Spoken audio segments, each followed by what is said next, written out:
கீழே லைனாக போடு. பணம் வேணுமா? பணம் கொடுத்தா சந்தோஷமாக இருப்பீங்களா? மேடையில் நான் சிரிச்சு சிரிச்சு பேசுவீங்களா? பதவி, கல்வி, நகை நட்டு, சொத்து, கல்யாணம், பிள்ளைங்க, என்ன வேணும் உங்களுக்கு? எது இருந்தால் நீங்கள் எல்லாம் சந்தோஷமாக இருப்பீங்க? நம்ம எல்லாரையும் கேட்குறாரு. நான் யோசித்து பார்த்தேன். உங்கள் எல்லோருக்குமான பதிலாக நான் சொன்னேன், அது சரியான பாருங்க, அது சரியா இருந்தால் என்னுடைய தீர்ப்பு கரெக்டாக நகருதுன்னு அர்த்தம். நான் யோசிச்சு பார்த்தேன். பணம் இருக்கிறது, நிறைவு இருக்கா? இல்லையே. கல்வி இருக்கிறது, பயணம் இருக்கிறது, பதவி இருக்கிறது. நான் வந்தேன்னா 6000 பிள்ளைங்களும் good morning madam, good morning மேடம்னு சொல்லுவாங்க. இருக்கிறது, பணம் இருக்கிறது, பதவி இருக்கிறது, நகை இருக்கிறது. நட்டு கிடையாது, ஏன்னா நான் லூஸு கிடையாது. அதான் நகை நட்டு நகை நட்டு நகை நட்டு நகை இருக்கு, எல்லாம் இருக்கிறது. திருமணம், கணவன், மகன் எல்லாம் இருக்கிறது. இருந்தாலும் நான் நிறைவாக இருக்கிறேனா? நான் சந்தோஷமாக இருக்கிறேன்? நான் யோசித்து பார்க்கிறேன். உனக்கு என்னத்தான் வேண்டும் என்ற கேள்வியோடு அந்த நண்பன் முடித்தான். அந்த நண்பனுக்கு எல்லா பெண்களையும் சார்பாக ஒரே ஒரு பதிலை சொன்னேன். இது எல்லாம் ஒரு பெண்ணுக்கு நிறைவு தராது. எப்பொழுது தெரியுமா ஒரு பெண் மகிழ்கிறாள்? எப்பொழுது அவளுக்கான சுயமரியாதை அவளுக்கு தரப்படுகிறதோ அப்பொழுதுதான் அவள் மகிழ்கிறாள், சந்தோஷிக்கிறாள். என் சுயமரியாதை எங்கெல்லாம் வீழ்த்தப்படுகிறதோ அங்கே நான் எவ்வளவு 1000 கோடி கிடைத்தாலும் என்னால் மகிழ முடியாது. எவ்வளவுதான் சூழல் என்னை உயர்த்தி கொண்டு போய் நிறுத்தினாலும் என் சுயமரியாதைக்கு அடி கிடைக்கும் பொழுது ஆண்களுக்கு என்ன தெரியுமா பிரச்சனை? அந்த விவந்த் போற போக்கில் அப்படி சொல்லிட்டு சொன்னார். நீங்க கல்யாணம் ஆன புதுசுல உங்க மனைவியோடு போட்ட முதல் சண்டை, அப்படி இல்லை நீங்க போட்டிருக்க மாட்டீங்க சண்டை, முதல்ல அந்த அம்மா தான் போட்டிருக்கோம். அந்த சண்டை வந்ததற்கு காரணம் 99 விழுக்காடு நான் சொல்றேன். காரணம் நீங்கள் அவர்களை செய்த கேலிதான் காரணமாக இருந்திருக்கும். பெண்ணுக்கு கேலி செய்வது பிடிக்காது. அவள் சந்தோஷிப்பது போல் உங்களுக்கு தெரியும், அவள் சிரிப்பாள். ஏனென்றால் பல நேரங்களில் கோபத்தை கூட நாங்கள் அப்படித்தான் வெளிப்படுத்துவோம். எங்களுடைய உள்ளுணர்வுகளை வெளிப்படுத்துவதற்கான உடல் மொழி என்பது முன்னால் இருக்கின்றவர்களுக்கு புரியவே புரியாது. அதனால் தான் பெண் என்பது ஒரு புதிர் என்று பேசிக்கொண்டிருக்கிறேன். பல நேரங்களில் புரியாதுங்க. எனக்கு என்ன அவமானம் நடந்தாலும் நான் மெதுவாக சிரித்துக்கொண்டு நான் கடக்கிறேன், நான் கடந்து விடுகிறேன் என்பதற்காக எனக்கு நடந்ததுங்க. என் சகோதரர்கள் கூடியிருப்பது போல் நான் சொல்லுகிறேன். ரங்கநாதன் ஸ்ட்ரீட்டுக்கு போறேங்க, கூட அவர் வரார். அப்போ யார் வருவா? அவர்னு சொன்னேன்ல, வரார்.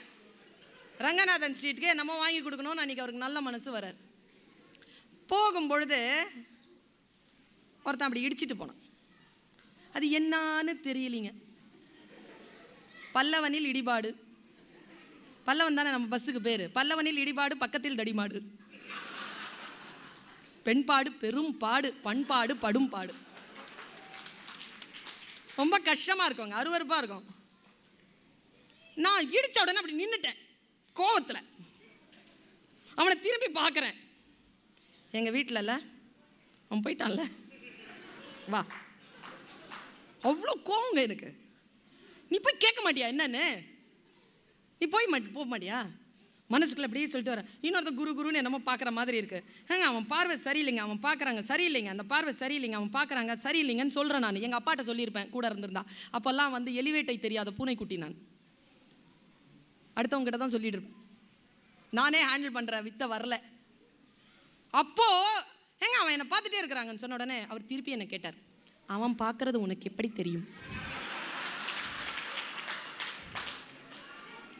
யோ, ஒருத்தன் பார்த்தாலும் பார்க்கலனாலும் அவன் பார்த்தானா தெரியும்யா. அதுக்கு பேர் தான் பயிர்ப்பு. அதைத்தான் அச்சம், மடம், நாணம், பயிர்ப்புன்னு சொல்றியே. நான் அவனை பார்க்கவில்லை என்றாலும் அவன் என்னை பார்க்கிறான் என்கின்ற பார்வையின் மூலமாக ஒரு அருவருப்பு வருமே, அந்த அருவருப்புக்கான அந்த உள் உணர்வு, அதுக்கு பேர் தான் பயிர்ப்பு. அது எங்களுக்கு இருக்குன்னு தெரியாது, ஆனால் அதெல்லாம் இருக்கணும்னு எதிர்பார்ப்பீங்க. அப்படின்னா என்னான்னு கூட தெரியாது, ஆனால் அதெல்லாம் இருக்கணும். பெண்ணிற்கு இயல்பு. பாரதி சொன்னானே, நிமிர்ந்த நன்னடை. சாபாஷ் பாரதி, உன் உறுப்புகளை நீயே சுமந்து நடக்காதே. என்ன சொல்லுங்க அது? நம் உறுப்புகளை நாமே சுமந்து நடக்க கூடாதுங்க. நிமிர்ந்த நன்னடை, நேர்கொண்ட பார்வை, புவியில் யாருக்கும் அஞ்சாத நன்னெறி, ஞான செருக்கு. அடுத்த வார்த்தை சொல்றதில்லை யாரும். இப்படி இருக்கும் பெண்கள் திரும்புவதில்லை, மாறி நடக்க மாட்டாங்களாம், தன் ஒழுக்கத்திலிருந்து மாற மாட்டாங்களாம். ஏன்னா இதெல்லாம் இருக்குல்ல, தன் உடலை தானே சுமக்காமல் யார் பேசினாலும் கண்களை நேராக பார்த்து பேசக்கூடிய அந்த ஞான செருக்கு பெண்ணுக்கு வேண்டும் என்றான் பாரதி. அப்படி இருக்கக்கூடிய பெண்களுக்கு அகவாழ்க்கை மறுக்கப்படுகிறது என்கின்ற பேருண்மை தெரியுமா? அகவாழ்க்கை மறுக்கப்படுகிறது. இந்த பெண்களுக்கான சூழ்நிலையில் நின்று கொண்டுதான், இந்த உள்ளுணர்வுகளை வைத்துக் கொண்டுதான் பெண்ணுக்கான விஷயத்தை நாம் பேசியாக வேண்டும். இந்த காதல் இருக்குதே, அற்புதமான உணர்வு. பெண் மீது சுமத்துறாங்க பாருங்க. காதலிக்கிற பெண்ணை பார்த்தா அப்படி இருக்கும். சொல்லுக்கு மயங்கி விடுகிறார்கள். அந்த காலத்திலும் சரி, இந்த காலத்திலும் சரி. சொல்லுக்கு மயங்காதவர்கள் யார்? பெண் சின்ன வார்த்தைக்கு சந்தோஷப்பட்டுறா. என் பாட்டி கூட அப்படித்தான், என் அம்மாவும் அப்படித்தான், நானும் அப்படித்தான். சிறிய சொல் போதுமானதாக இருக்கிறது.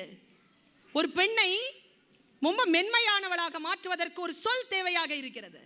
பாருங்க, கண்ணுக்குள்ளி இருக்கு காவேரி போல காத்து இருக்கும் பொண்ணே, பக்கம் ஓடி வாடி என் கண்ணே, நான் காத்து காத்து நின்று மனசு வாடி போச்சு ஏங்கி, என்னை வாட்டுவதேனும் பாங்கி. பெய்யும் மழையில் மின்னலை போல முகத்தை நீயும் காட்டி, என் உசுரை கொஞ்சம் வாட்டி, நான் செத்து செத்து பொழைக்க நீயும் போகிறியே நில்லு, என்னை கொல்லுவதேனும் சொல்லு. நீ ஓடக்கரையில் வளைஞ்சி நெளிஞ்சி நடக்க அழக பார்த்து, இந்த அனசில் இருக்குது வேத்து, வழி போகும்போது நின்று முகத்தை நீயும் கொஞ்சம் காட்டு, இந்த உசுரை இன்னும் வாட்டு. நீ வையற போதில் வளைஞ்சி நெளிஞ்சி கோலம் போட்டு பழக அத்தான் ரசிக்க அந்த அழக, உன் கொலுசு சத்தம் குலுங்க குலுங்க ஏங்குதடி நெஞ்சு வஞ்சி, நீயும் வந்து கொஞ்சு என் மாமா வீட்டு மயில நீயும் மாறி போகலாமா, என்னை வாட்டி வதக்கலாமா, நான் கொஞ்சம் கொஞ்சம் வஞ்சி நீயும் மிஞ்சி போகலாமா, மனசை போட்டு மிதிக்கலாமா. காதலிக்கிறதுக்கு முன்னால எங்கே கிடைக்கிறது நிறைவு பெண்ணுக்கு? என் பாட்டி காலத்தில் கிடைத்ததா? எனக்கு சபூரா கேட்டதுதான் நான் நினைவுக்கு வந்து கொண்டே இருக்கிறது. என் பாட்டி வாழ்ந்தாளா? 32 வயசு. ஏன் அம்மாமா 32 வயசுங்க. அம்மாப்பா செத்து போனார். சொல்லணும்னு தோணுது, அதனால சொல்றேன். 3 குழந்தைகள், வீடு கிடையாது, வாசலுக்கு வந்தாள். 3 குழந்தைகளை எடுத்துட்டு வட சென்னையில வந்து எங்க தங்குறதுன்னு தெரியாம ஒரு ஸ்லம் போர்ட்ல ஒரு ரூமை வந்து வாடகைக்கு எடுத்து 3 குழந்தைகளோட தங்குறான். எப்போ? 1950களில் அங்க வந்து தங்குறா. கண்ணாடி ஃபேக்டரியில போய் வேலை செய்யறா. பர்வீன் சுல்தான் அவனுடைய அம்மா. கால் முழுக்க ரத்த கரையோடு வந்து சேர்கிறாள். உங்களுக்கு ஒரு விஷயம் தெரியுமா? என் அம்மாவை நான் பார்க்கும் பொழுது அவ நல்லா பழுத்து இருந்தாள். நான் கேட்டேன், 60 வயசுலே எப்படி அம்மா இவ்வளவு தலைமுடி பழுத்து இருக்கு? அப்போ சொன்னா, எனக்கு 35 வயசுலேயே தலைமுடி பழுத்துருச்சின்னா. எப்படி? தேனை எடுத்து வீசிப்பாளாம் தலையில, என்ன சோப்பு கிடைக்குதோ எடுத்து போட்டுக்குவாளாம். மருந்து இருக்குல்ல, குடிக்கிற மருந்து, காஃப் சிரப் எல்லாம் தூக்கி தலையில போட்டுக்குவாளாம். அப்போதான் தலைமுடி வந்து வெள்ளையாயிடுச்சுன்னா வயசு அதிகம் சொல்லிட்டு என்னை விட்டு விடுவார்கள் என்பதற்காக நான் என் தலைமுடியை முழுமையாக வெள்ளையாக்கி கொண்டேன் என்று என்னிடத்தில் சொன்னாள் என் அம்மா. என்ன நிறைவான வாழ்க்கை, என்ன நிறைவான வாழ்க்கை. கிடக்குறாங்க டெத் பெட்ல. நான் தாங்க கடைசி காலத்தில் அவளுடைய உடலை துடைக்கிறேன். அப்பொழுது அவளுக்கு வயது 87, எனக்கு 25. துடைக்கிறேன். துடைச்சிக்கிட்டே இருக்கும்போது இந்த இடத்துல ஒரு காயம். அம்மா என்னம்மா ஏதோ காயமா இருக்கு, ரொம்ப பள்ளம் விழுந்திருக்கு, சருகு போல் கிடக்கிறாள். பள்ளம் விழுந்திருக்கு. என்ன அம்மா பள்ளமா இருக்குதுன்னு சொல்றேன். ஐயோ, கதவு மூடு கதவு மூடு கதவு மூடுனா. ஏன் அம்மா கதவு மூடிதான் அம்மா இருக்கு, என்ன விஷயம் அம்மா சொல்லு அப்படின்னு சொன்னாங்க. அவ என் அம்மாவுக்கு 9 வயசுல கல்யாணம், 13 வயசுல ருது ஆன அப்புறமா புருஷன் வீட்டுக்கு போகணும். புருஷன் வீட்டுக்கு போற அன்னைக்கு என்கிட்ட சத்தியம் வாங்கிட்டு சொன்னாங்க, இதை யாருக்கிட்டையும் சொல்ல மாட்டேன்லன்னு சொல்லிட்டு. ஆனா நான் சொல்றதுக்கு காரணம் இப்போ உங்களுக்கு தெரியும். நான் சொல்றேன், எல்லா இடத்தையும் சொல்றேன். இப்போ உள்ளுணர்வு பேசுது, அதனால சொல்றேன், எந்த ப்ரிப்பரேஷனும் கிடையாது. சொன்னாங்க, பூட்டு கதவு பூட்டு கதவு பூட்டுனா. 9 வயசுல கல்யாணம், 13 வயசுல புருஷன் வீட்டுக்கு போனேன். போகும்போது முஸ்லீம்களுக்கு என்ன பண்ணுவாங்கன்னா, உடம்பு முழுக்க பூ போடுவாங்க. அப்படி பூ போடும்பொழுது சின்ன குழந்தை இல்லையா, ஒல்லியா இருப்பா, சின்ன குழந்தை, பூ நிக்கல, எடுத்து எடுத்து எடுத்து எடுத்து போட்டதுல நிக்கலைங்கிறதுனால எடுத்து கட்டியிருக்காங்க. கட்டும்போது எடுத்து பின் பண்ணியிருக்காங்க. பின் பண்ணும்போது சதையோடு சேர்த்து அடிச்சிட்டாங்க. அதான் நடந்தது. காலையில 10 மணிக்கு பூ போட்டு அனுப்பிட்டாங்க. அம்மப்பா வந்து அவளை பார்க்கும்போது மணி 7 சாயந்தரம். அந்த பூவோட அப்படியே உட்காந்துருக்கா. ரத்தம் அப்படி இருந்ததாங்க வெளியில. அம்மாப்பா பார்த்து பயந்து வெளியில ஓடி வந்துட்டு ரத்தம் ரத்தம்னாராம். போய் என்னன்னு பார்த்தா பொண்ணு மயங்கி கிடக்குது, ரத்தம் ஃபுல்லா வெளியில வந்து. கூட்டிட்டு போய் 3 மாசம் ட்ரீட்மெண்ட்க்கு அப்புறமா கூட்டு வந்திருக்காங்க. நான் கொஞ்சம் லைட்டா ஆக்கணும்ன்றதுனால அந்த சுச்சுவேஷன், அம்மா கண் வந்து வெளிச்சமா இருக்கு. 3 நாள்ல சாகுறா. இதை சொல்ல 3 நாள்ல சாகுறா அவ. என்ன அம்மாமா, அம்மாப்பாவை எப்போ பார்த்த? அப்புறமா 3 மாசத்துக்கு அப்புறம் பார்த்தேன் பாப்பான்னு. அப்படியா, சரி சரி சொல்லு, ஃபர்ஸ்ட் நைட் தானே. அம்மாப்பா என்ன சொன்னார் உங்ககிட்ட ஃபர்ஸ்ட் சொல்ல? அவளை லைட் பண்ணுறதுக்காக சொல்கிறேனா. அவள் சொன்னாங்க, நீ ரொம்ப நல்ல பொண்ணுன்னு சொன்னார்.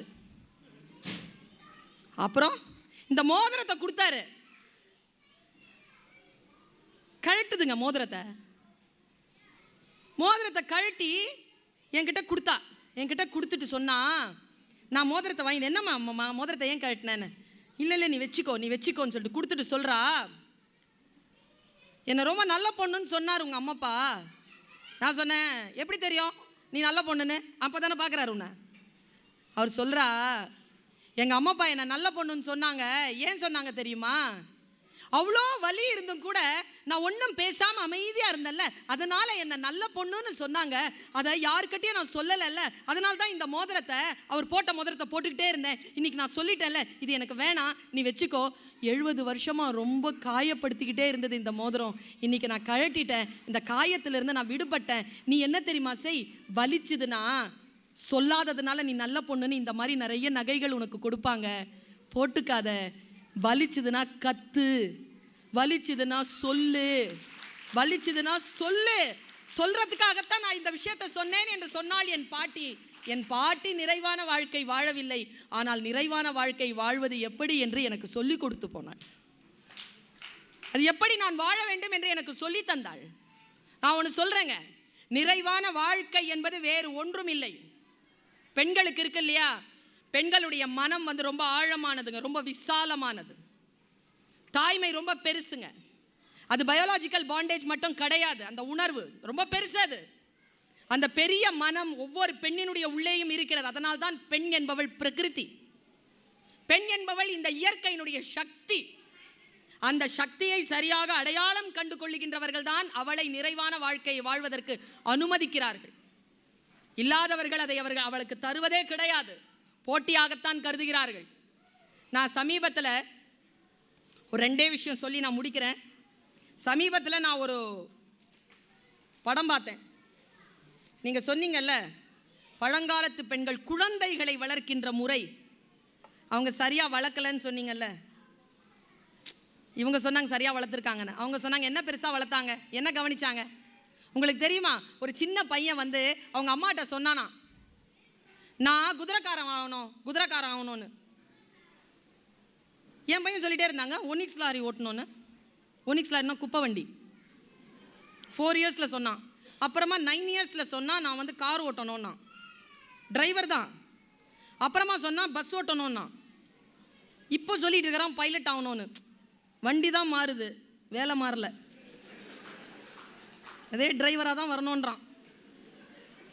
இவன் போய் இந்த 9 வயசு பையன் அம்மாட்ட சொன்னானா, நான் வந்து குதிரை வண்டிக்காரன் ஆகணும். உடனே அந்த அம்மா ஒரு கேலண்டரை எடுத்துகிட்டு வந்துச்சான், குதிரை வண்டிக்காரன் ஆகு, ஆனால் இந்த மாதிரி குதிரை வண்டிக்காரன் ஆகுன்னு சொல்லிட்டு கிருஷ்ணனை காட்டினாலாம்.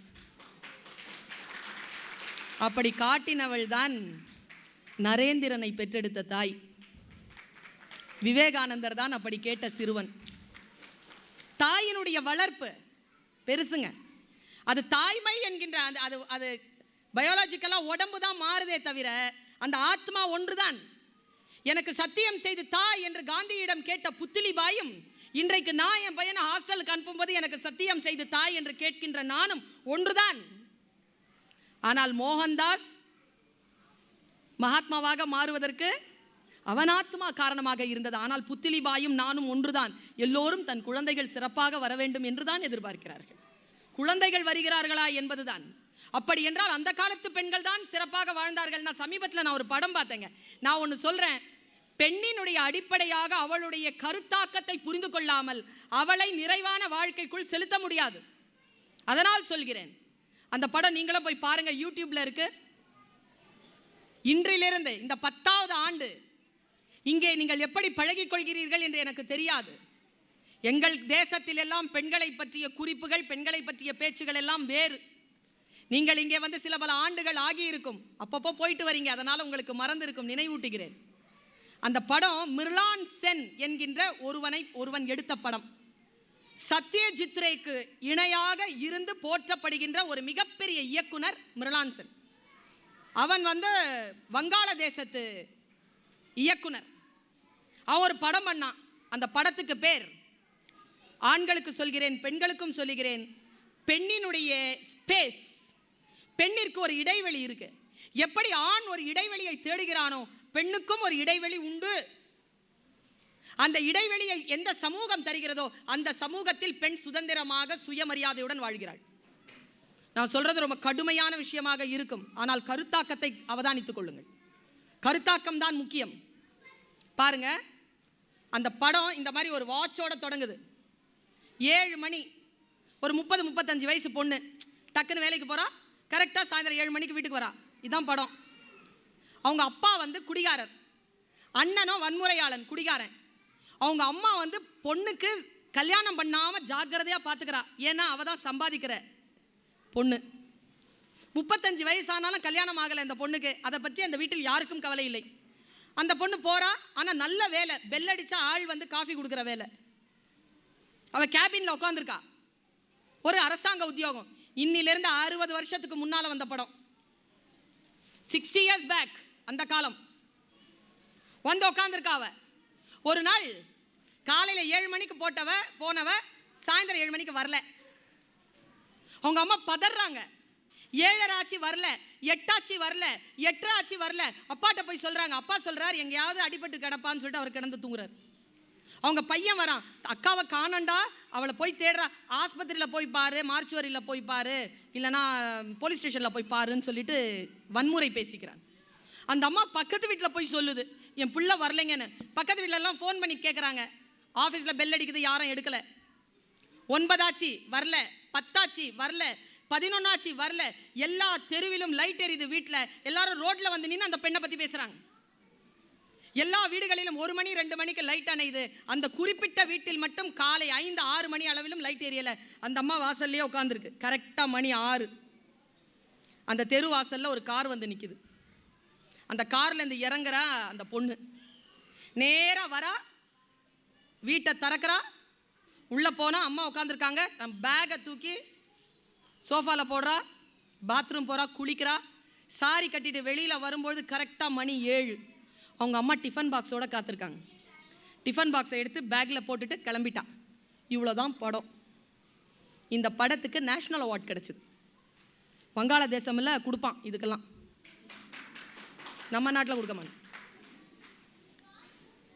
இந்த மாதிரி ஒரு மீட்டிங்க யூடியூப்ல இருக்கு பாருங்க. இந்த மாதிரி ஒரு மீட்டிங், மிர்லான் சென் இது வாங்குறார், ரிசீவ் பண்ணுறாருங்க அவார்டு. ரிசீவ் பண்ணும்போது மிர்லான் சென் கிட்ட ஒரு கேள்வி கேட்கலாம் என்ற ஓப்பன் டிஸ்கஷனுக்கு ஓப்பனாக விடுறாங்க. அப்போது ஒரு கேள்வி வருதுங்க. என்ன கேள்விங்க? என்ன கேள்விங்க? அந்த பொண்ணு படம் வந்து 60 வருஷங்க, கேள்வி மாறவே இல்லை. அன்றைக்கும் இதே கேள்வி தான் கேட்டாங்க. அவ எங்கே போனா, அவ எங்கே போனா, அவ எங்கே போனா அப்படின்னு உடனே மிர்லான் சென் தந்த பதில் தான் உங்கள் எல்லோருக்குமான பதில்.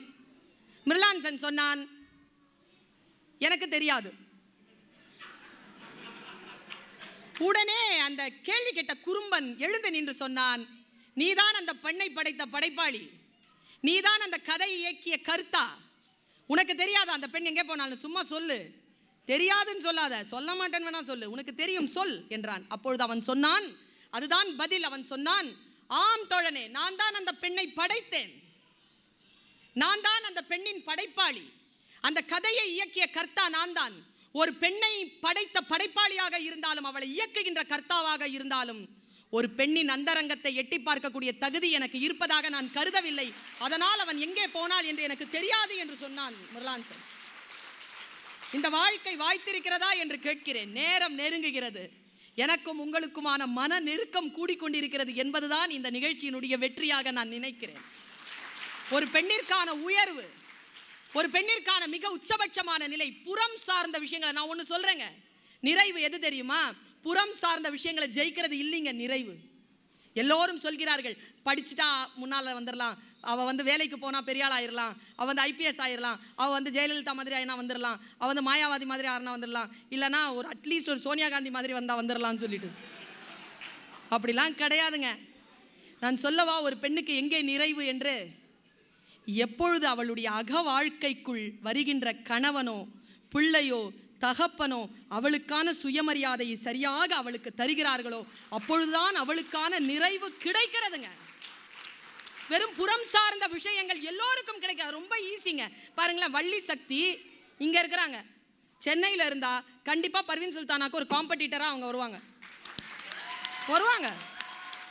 அவ்வளோ அழகான தமிழ், அவ்வளோ அழகா நின்று பேசுற நிதானம், பேப்பரை பார்க்கவே இல்லை, அப்படி மடைத்த ஒரு அப்படி சொல்லலாம் தோணுது, ஒரு காட்டோடை போல் அப்படி பேசிக்கிட்டே போறாங்க. எங்க தெரியுமா நிறைவு? ஒரு பெரிய விஷயம் கூட எனக்கு கிடைக்கவில்லை என்றாலும் ஒரு நிறைவா அப்படி உட்கார்ந்துருக்காங்களே ரெண்டு பேரும். என்ன காரணம்? வீட்டில் ஏதோ ஒரு நிறைவு அவர்களுக்கு கிடைத்து கொண்டிருக்கிறது. கிடைக்கணும், அவங்க நிறைவா இருக்கிறாங்கன்னு அர்த்தம். கிடைக்கலன்னா நிறைவு இல்லைன்னு அர்த்தம். இந்த செய்தியோடு நான் நிறைவு செய்கிறேன். நீங்கள் எல்லோரும் கேள்விப்பட்டிருக்கலாம், இருந்தாலும் சொல்கிறேன். எனக்கு காளி ரொம்ப பிடிக்கும். I like Kali. I don't know why. ஏன் அப்படின்னு தேடி பார்த்தேன். ஏன் எனக்கு காளி பிடிக்கும்னா, எனக்கு விவேகானந்தனை பிடிக்கும். ஏன் விவேகானந்தனை பிடிக்கும் என்றால், விவேகானந்தனுடைய குருவை எனக்கு பிடிக்கும், ராமகிருஷ்ணர். அவர் காளி கோயில் பூஜாரி. நான் கல்கட்டா போயிருந்தேங்க. உற்சவம் வருதுங்க. அந்த அம்மா என்ன அழகுங்க, என்ன பியூட்டி தெரியுமா? நாக்கு இங்கே இருக்குது, கண்ணு இப்படி இருக்குது, கழுத்தில் முழுக்க வந்து அந்த மண்டவோடு போட்டுட்டு இப்படி நிற்குது அம்மா. சூப்பர். இப்படி இருக்கணுங்க, இருந்தால் அப்படி தான் இருக்கணும். அவ்வளோ பிடிச்சதுங்க எனக்கு. பின்ன என்னங்க, அவளை காளியாக மாத்துறது யாரு? ஏய், அதை ஆரம்பிக்கிறதுக்குள்ள கதவை திறந்தா அவ. ஏய், அதை ஆரம்பிக்கிறதுக்குள்ள டிவியை போட்டா. அதை ஆரம்பிக்கிறதுக்குள்ள காஃபி கொண்டு வந்தா. ஏய், அதை ஆரம்பிக்கிறதுக்குள்ள ஷூவை கட்டுடினா. அவளுக்கு கோவம் வந்துருச்சு. என்னையா, அதை ஆரம்பிக்கிற கதவை தர, அதை ஆரம்பிக்கிறதுல டிவியை போடு, அதை ஆரம்பிக்கிறதுல காஃபியை கொடு, அதை ஆரம்பிக்கிற ஷூ தொலைச்சி. அவர் சைலண்டா சொன்னார், அது ஆரம்பிச்சிருச்சின்னு. ஒருத்தங்களை கொலகாரங்களா மாத்துறது யாரு? வெறி கொண்டு ஆட வைக்கிறது யாரு? உங்களுக்கு விஷயம் தெரியும்ல, நீங்க எல்லாரும் இந்துக்கள் நிறைய பேர் இருப்பீர்கள். சிவனுக்கு அபிஷேகம் என்றால் அம்மனுக்கு சாந்தம். அவளை சாந்தம் படுத்தா போதும். அந்த பிரதிக்ஷை வந்து அம்மனுடைய பிரதிக்ஷை என்பது மூச்சு தான், சொல் தான். சிவனுக்கு தான் அபிஷேகம், இவளுக்கு சொல் போதும். அப்படி வச்சிருக்கணும். நான் காளி கோயிலுக்கு போயிருந்தேங்க. அப்படி போல பேச கூப்பிட்டாங்க கல்கட்டாக்கு. நான் சொன்னேன், காளி கோயிலை பார்க்கணுங்க. என்ன நீங்கள் முஸ்லீம் ஆச்சே, போவீங்களான்னு? ஏங்க, வணங்குறதுக்காக போகலை, ஆனால் எனக்கு அவளை பார்க்கணும். எங்க ராமகிருஷ்ண பரமஹம்சர் வழிபட்ட காளி இல்லையா, பார்க்கணுங்க, என்னை கூட்டு போங்க. போனேங்க. அந்த அனுபவத்தை மட்டும் சொல்லி முடிக்கிறேன். நீங்கள்லாம் அந்த அனுபவத்தை பெறணும். போங்க, இந்தியாவுக்கு போனீங்கன்னா ஒரு டிக்கெட்டு போட்டு கல்கட்டா போய் காளியை பார்த்துட்டு வாங்க. நான் பார்த்த காளியை நீங்கள் பார்க்க முடியாது, ஏன்னா இப்போ கேஸில் இருக்கிறாங்க அவங்க. ஃபர்ஸ்ட் ஃப்ளோர் தான் பார்க்க முடியும். நான் கிரவுண்ட் ஃப்ளோர்லேயே பார்த்தேன். என்ன அனுபவம் தெரியுமா? உள்ளே போகிறேன், ரெட்டாக இருக்குங்க எல்லாம். என்னமோ தெரியல, ரெட்டு நல்ல கலர் இல்லை மேடம். மருதாணி ரெட்டு, குங்குமம் ரெட்டு, குங்கிலியம் ரெட்டு. ரெட்டோட நமக்கு வந்து ரொம்ப அணுக்கம். மாதம் நமக்கு உதிரம் ரெட்டு. ஒரு மாதம் வந்தாலே மயங்கி விழுந்துருவானுங்க. மாதம் வருது. அப்படி நிற்கிறோம்ல, எப்படி நிற்கிறோம்? எவ்வளோ பெரிய விஷயம் தெரியுமா? அதெல்லாம் ஏதோ ரொம்ப கெட்ட வார்த்தை, பொம்பளைங்க சமாச்சாரம்னு சொல்லி ஒழிச்சிட்டாங்க நம்மளை. அதெல்லாம் அப்படி கிடையாது, ரொம்ப பவர்ஃபுல்லான மேட்ரு. அதெல்லாம் அதை புரிஞ்சாதாங்க புரியும் உங்களுக்கு. நான் சொல்லனா வேற யார் சொல்லுவா? இதில் நீங்கள் சொன்னால் சரியாக வராது. ஏன்னா அனுபவம் இல்லாத எதையும் நீங்கள் சொல்ல முடியாது. இங்க பாருங்க, உள்ள போறேன், காளி நிக்கிறா, நான் பார்க்கறேன், எல்லாரும் போறாங்க. திடீர்னு மனசுல ஒரு கேள்விங்க, இவ்வளோ ரௌத்ரமா இருக்கிறாளே, இவ்வளோ கோபமா இருக்கிறாளே, இந்த கோபமான பெண்கிட்ட ஏதாவது கேட்க முடியுமா? ஏங்க அம்மா கோபமா இருந்தா நம்ம அம்மா இன்னைக்கு என்ன பிரேக்ஃபாஸ்ட்னு கேட்டுருமா? அப்பா வாசல்ல நிப்பார், கிட்டையே போக முடியாது கோபமா இருக்கிற பெண்கிட்ட. இவ்வளோ கோபமா இருக்காங்க, கண்ணு ரெண்டும் விரிஞ்சிருக்கு, நாக்கு அடி வைத்த தொடுது, அப்ப கையில இப்படி வச்சிருக்கா, நிறைய வளையெல்லாம் போட்டு வச்சிருக்கிறாங்க. நான் பூஜாரி கிட்ட கேட்டேன், உருது தெரியும் எனக்கு, ஹிந்தி, வீட்டில் உருது பேசுறவ, இது எதுக்குங்க இவ்வளோ கோவமா இருக்கிறாங்க அவங்க, இவ்வளோ கோவமா இருக்கிறவங்க கிட்ட எப்படிங்க வேண்டுதல் நிகழ்த்த முடியும்னு சொன்ன கான்செப்ட் தான் உங்க எல்லாருக்குமே பாடம். நான் சொல்லல, காளியினுடைய கதை. காளிக்கு கோவம் வந்துச்சான். All men please listen. காளிக்கு கோபம் வந்தது. ஏன் கோபம் வந்தது என்றால், இப்போ நம்ம வீட்டில் கூட யாருக்கு யார் வந்தாலும் கல்யாண பத்திரிக்கை வைக்கிறாங்க, சிவபெருமானுக்கு தான் வைப்பாங்க. நம்மளை யாராவது கண்டுப்பாங்கன்றீங்க? மிஸ்டர் சிவபெருமான் அண்ட் ஃபேமிலி, அல்லது mister and missus Sivaperuman and family தான் வைப்பாங்க. அவளும் யோசிச்சு பார்க்குறா, எல்லாத்தையும் நாம தான் செய்கிறோம், ஆனால் எல்லா பாயிண்ட்டும் இவருக்கு போகுது. ஒருத்தர் நம்மக்கிட்ட வந்து எதுவும் கேட்க மாட்டேங்கிறாங்க. என்னது இது? அந்த அங்கீகாரத்துக்காக மனது ரௌத்ரப்பட்டு அந்த அம்மா எழுந்து போயிடுச்சுங்க. எழுந்து போய் ஆட ஆரம்பிக்குது. நம்ம வீட்லயே அதானே நடக்கும். பொம்பளை ஏந்திரிச்சு இப்படி ஆடிட்டு இருந்தா சிவபெருமான் வந்து தியானத்தில் போயிடுவாரா? அங்கேயும் போயிட்டார். அவர் தியானத்தில். அந்த அம்மா கடந்து ஆடுது. என்ன யாரும் கவனிக்கல, எனக்கான அங்கீகாரம் கிடைக்கலன்னு என்ன நினைக்கிறீங்க? எங்க மேடையில் ஆடினதெல்லாம் ஆம்பளை அதே வயசுல இருக்கக்கூடிய ஆண்களை ஆட சொல்லுங்க. முதல்ல ஆட மாட்டாங்க, அப்புறம் ஆடின பார்க்க முடியாது. அவங்க ஆடினாங்கல்ல, அந்த அம்மா ஆடுது, சக்தி ஆடுதுங்க, கள்ளப்பி ஆடிக்கிட்டு இருக்கு. நாக்கு அருந்து விழுதுங்க, தக்ஷிணேஸ்வரம். தொப்புள் அருந்து விழுது, காஞ்சிபுரம் காமாட்சி கோயில் தொப்புள் விழுந்த இடம் இருக்கோங்க. திவ்ய தேசங்களுக்கு போயிட்டு வந்த உஷா இருக்கிறாங்க, அவர் கணவரோட. அவர் இன்னைக்கு சொன்னாங்க, நான் கூப்பிட்டேங்க, அந்த ஆள் வந்துட்டாரு, வாக்கு கொடுத்த மாதிரி வந்தார், நடக்க முடியலான்னு நடந்து வந்தார். 106 திவ்ய தேசங்களுக்கும் போயிட்டு வந்துட்டேன் நான். இடுப்பு விழுந்த இடம் கயா, ஒன்னொன்னா அருந்து விழுது. அந்த அம்மா ஆடிக்கிட்டே இருக்குது. ஸ்தூலம் எல்லாம் போயிடுச்சுங்க, சூட்சுமமா ஆடுது. சூட்சுமம் உடஞ்சா பிரபஞ்சம் அழிஞ்சிரும்.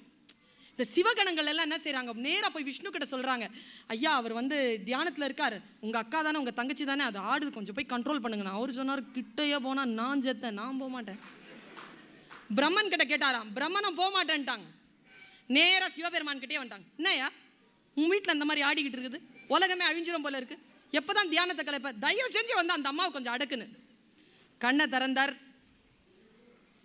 யாரு? சிவபெருமான். கண்ணை திறந்தார்னு சொல்லிட்டு அந்த பூஜாரி சொன்னார், கொஞ்சம் எட்டி பாருன்னார். நான் எட்டி பார்த்தா அந்த அம்மா யாரையும் மிதிச்சுக்கிட்டு இருக்குது, காளி கோயில்ல. இப்ப கூட நீங்க போய் பார்க்கலாம், மல்லாக கிடக்கிற ஒருத்தர் நெஞ்சில நின்றுட்டு இருக்குது, காலு. அந்த அம்மா நாக்கு தொங்குது. நான் கேட்டேன், இது என்னங்க நாக்கு தொங்குதுன்னா, அது கோபமாக இருந்த இடம் இல்லை, கோபம் தணிந்த இடம். யோக முத்ரால கோபம் தணிஞ்சதுன்னா நாக்கு வெளில தள்ளிரும். நாக்கு வெளியில தள்ளினாலே சாந்தமாயிடுச்சுன்னு அர்த்தம். அது சாந்தமா இருக்கிற இடமா அது. காளி நாக்க போட்டு இருக்கிறது ரௌத்ரம் இல்ல, சாந்தம். சாந்தமா இருக்கிற பொண்ணு கிட்ட அந்த வினாடி தான் சாந்தமா இருப்பா, மறுபடியும் அவர் ஷிஃப்ட் ஆயிடுவா. அந்த வினாடியை ஃப்ரீஸ் பண்ணிட்டாங்க, அப்ப அவகிட்ட எது கேட்டாலும் கிடைக்கும். அம்மா கோவமா இருக்கிறா, தணிஞ்சிட்டான்னு, தணிஞ்ச அந்த வினாடியில கேட்டணும். வினாடியை விட்டோம்னா மறுபடியும் கேட்க முடியாது, மறுபடியும் அவன் நார்மலுக்கு வந்துருவான். அவ ரொம்ப அநாகதம், அவளுக்கு ரொம்ப ஆக்டிவேட்டடா இருக்கு. சஹசிரஹாரம், ஆக்ஞை, விசுத்தி, அநாகதம், மணிபூரகம், சுவாதிஷ்டானம், மூலாதாரம்.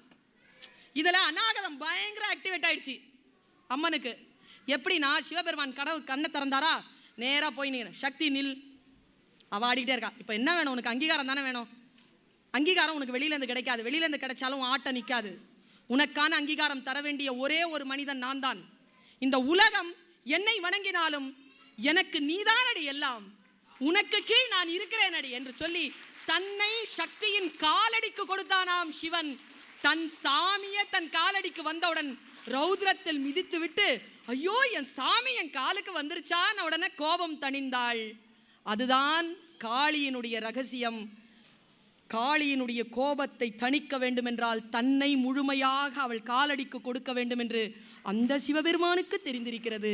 நம் வீடுகளில் இருக்கக்கூடிய சிவபெருமான்களுக்கும் தெரிந்தால் வாழ்க்கை நிறைவாக இருக்கும். அந்த காலமானாலும் இந்த காலமானாலும் அந்த சாந்தம் இதுவரைக்கும் யாருக்கும் கிடைத்ததாக சரித்திரமே இல்லை. ஆகவே அந்த காலத்து பெண்கள் தான் பட்ட கஷ்டங்களை எல்லாம் சுமந்து சுமந்து அடுத்த கட்டத்திற்கான நமக்கு விடுதலைக்காக சிறகுகளை தந்திருக்கிறார்கள். அந்த நிறைவான வாழ்க்கையை நோக்கி நாம்